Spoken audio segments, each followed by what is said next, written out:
From a bunch of friends around a Finnish campfire to symphonic metal madness on the biggest stages in the world, this is Nightwish, the wild cinematic ride dreamed up by Tuomas Holopainen.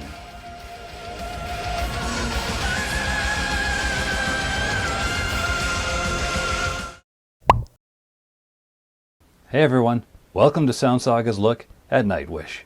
We're going to explore Tuomas Holopainen's incredible songwriting journey, the band's evolution from fantasy themes to big philosophical territory, incredible live moments that still bring the fans chills, and the key people who made it all happen. From humble beginnings in the Finnish woods to headlining the world's biggest stages, this is an incredible story. Stick around and let's get started. Back in 1996, this quiet keyboard guy from Kaiti, Finland, named Tuomas Holopainen was sitting around a campfire with friends. You can absolutely picture him. We've all known guys like him. A young man completely obsessed with epic film scores by Hans Zimmer, John Williams, Ennio Morricone, and Danny Elfman, mixed with the magic of Lord of the Rings, Disney wonder, and the raw, haunting beauty of the Finnish wilderness. He started writing atmospheric acoustic pieces, imagining his schoolmate Tarja Turunen's powerful operatic voice soaring over them, while his friend Empu Vuorinen added delicate acoustic guitar. But when Empu plugged in and those electric metal riffs crashed into the mix, everything clicked. The symphonic dream suddenly had teeth. Empu not only brought the heavier guitar edge that would define Nightwish's sound, he even played bass on the debut album. From the start, Tuomas approached songwriting like a lone wolf composer. He'd hole up at home by the window with his keyboard, meticulously layering ideas like a one-man orchestra, or disappear on long hikes through the forests whenever he got stuck.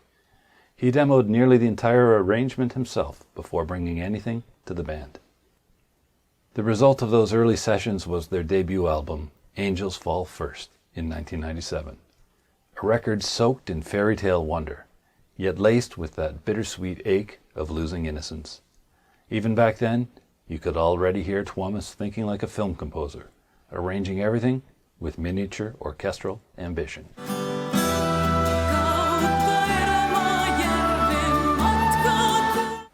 Tuomas basically built little universes track by track. What began as simple ideas around a campfire quickly evolved into rich, layered symphonic worlds. And you can really feel the evolution take off as the band finds its footing. Those early sparks quickly turned into a wildfire. The 1998 album Oceanborn is where everything exploded. Sleeping Sun became a massive European hit, while tracks like Passion and the Opera and Devil and the Deep Dark Ocean delivered pure dramatic symphonic metal. 2000's Wishmaster doubled down on the epic fantasy storytelling.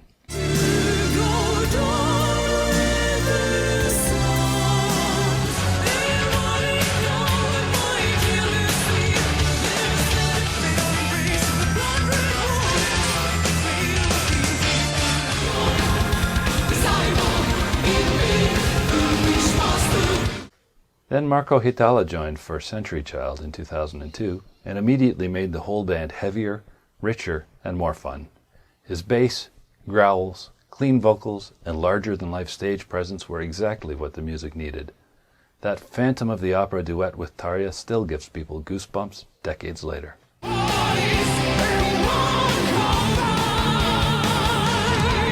But it was once, in 2004, that truly broke the doors down. Nemo, Wish I Had an Angel, and the 10-minute masterpiece Ghost Love Score were everywhere. The album sold over 1 million copies worldwide. Nightwish had officially arrived on the global stage. Through it all, Empu's guitar evolved from prominent soaring leads in the early days into a powerful rhythmic force that anchors the orchestral chaos perfectly.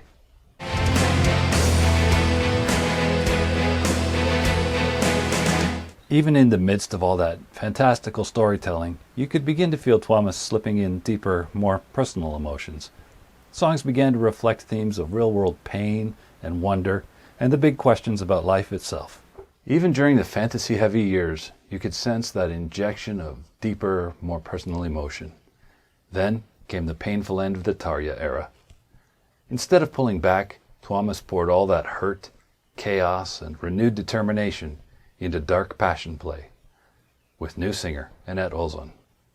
The result was raw and massive, especially the multi-part epic, The Poet and the Pendulum. This 13-minute masterpiece is one of the most deeply personal and emotionally raw songs Tuomas has ever written. Drawing inspiration from Edgar Allan Poe's The Pit and the Pendulum, he essentially put his own soul on trial. The song processes the intense band drama of 2005, the public backlash after Tarja's departure, feelings of guilt, betrayal, depression, and even suicidal thoughts. In one of the most powerful moments, Tuomas literally kills himself in the narrative as a form of catharsis, so he wouldn't have to in real life. It's heavy, theatrical, and brutally honest.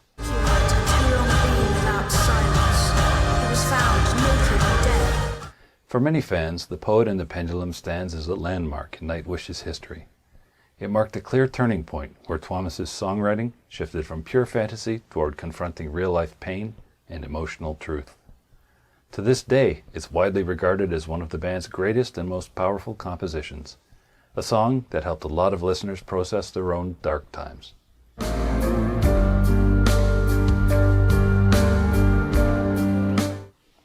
Imaginarium in 2011 flipped the script completely. It's joyful, whimsical madness, a concept album and full-length movie about an old composer reliving his life through the power of imagination. Tuomas wrote each track like its own short story. The catchy story time, the folky bounce of I Want My Tears Back, the spooky atmosphere of Ghost River, and the sprawling Song of Myself. He mixed in jazz and folk flavors while obsessing over every detail. Listening to it feels like he's telling us, imagination isn't just escape, it's how we survive the hard parts of life. Three very different singers, one very steady Tuomas, and the key people who helped make Nightwish into what it is today. Tarja gave the early stuff that regal operatic power. Annette brought a warmer, rockier energy. When Fleur Jansen joined in 2012, it felt like the band leveled up again. Her enormous range, emotional delivery, and commanding presence perfectly matched where Tuomas's songwriting was heading.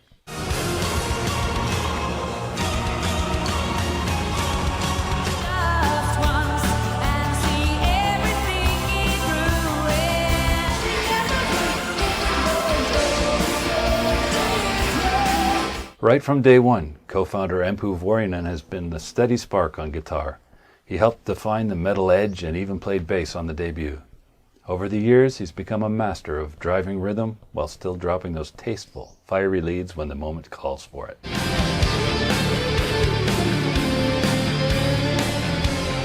Behind the kit, original drummer Jukka Nevalainen powered the band's thunderous early sound through the first chapter of Nightwish. After facing significant health challenges, particularly severe insomnia, he stepped back from touring in 2014. Kai Hato from Wintersun stepped in and later became the permanent drummer. Kai's exceptional technical precision and power have brought new dimensions to the later albums and live performances.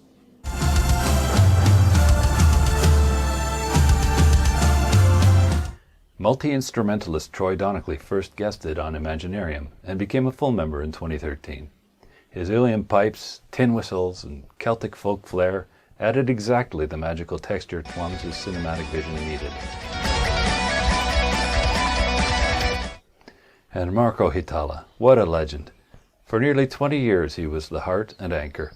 Driving bass, powerful vocals, dry Finnish humor, and unforgettable moments like The Islander. The tears he left behind long ago. His departure in 2021 to focus on mental health was tough for many fans. But Jukka Koskinen has since brought fresh energy on bass.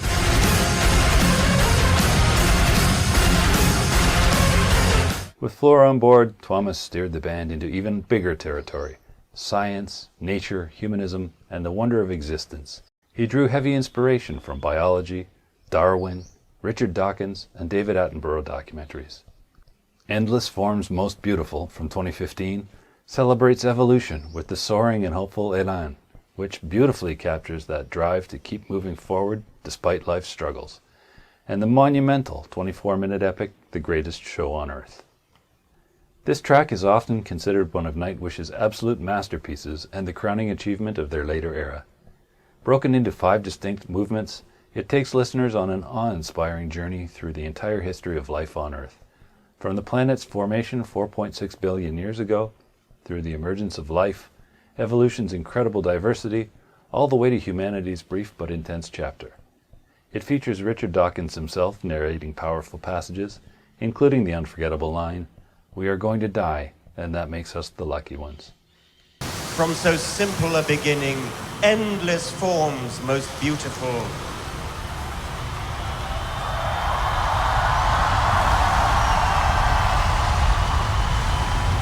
And most wonderful have been and are being evolved. For Tuomas, this song represented a profound shift, finding beauty, meaning, and transcendence through science and the natural world instead of only fantasy.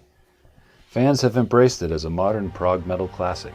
Many call it life-changing, with live performances, especially the Wembley version with Dawkins, becoming legendary events that leave entire arenas in stunned silence before erupting. It perfectly encapsulates the band's evolution into something deeper and more philosophical.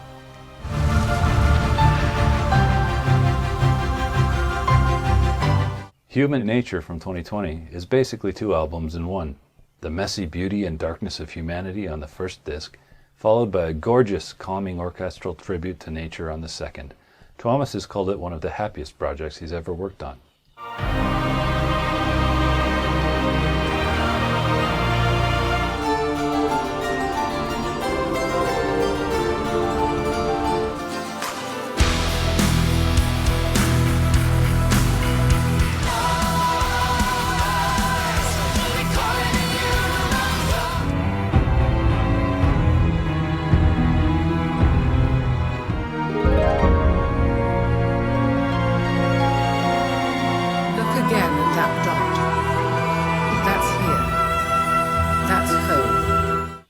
RETROSPECTIVES from 2024 continues exploring time, memory, potential, and wonder.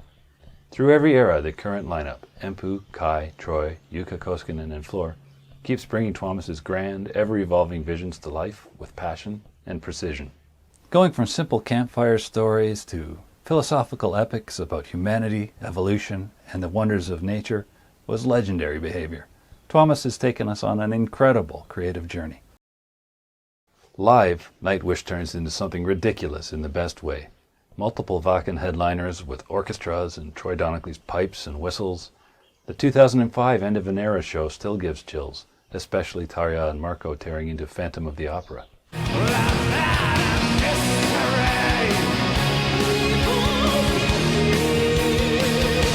But Floor's first big moment with the band, Ghost Love Score at Wacken 2013, is the stuff of legends. Months after joining, she unleashed those insane improvised highs in the climax while the whole place lost their minds. That performance perfectly bridged the old epic fantasy sound with the new chapter that was coming. Pure magic.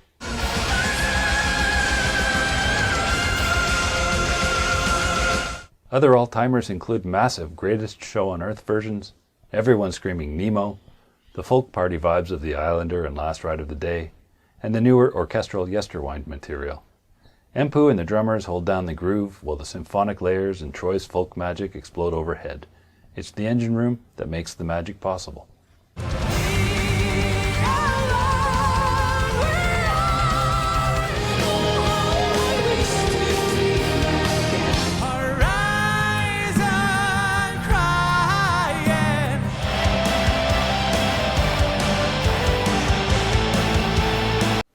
That 2013 Wacken open air performance of Ghost Love Score still gives me chills every time.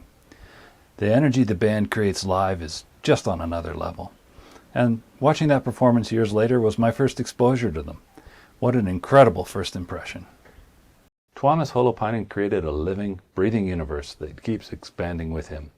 From pure fantasy and heartbreak to science, nature, and raw human wonder, Nightwish invites us to feel everything at full volume. And the best part is that the story is still being written. Thanks for watching this dive into Nightwish. Please forgive any pronunciation errors. Everything I learned about Finnish names came from watching Canadian hockey broadcasts. Let me know your favorite Tuomas song, or Marco vocal, or Empu riff in the comments below. And don't forget to like and subscribe for more stories about great music.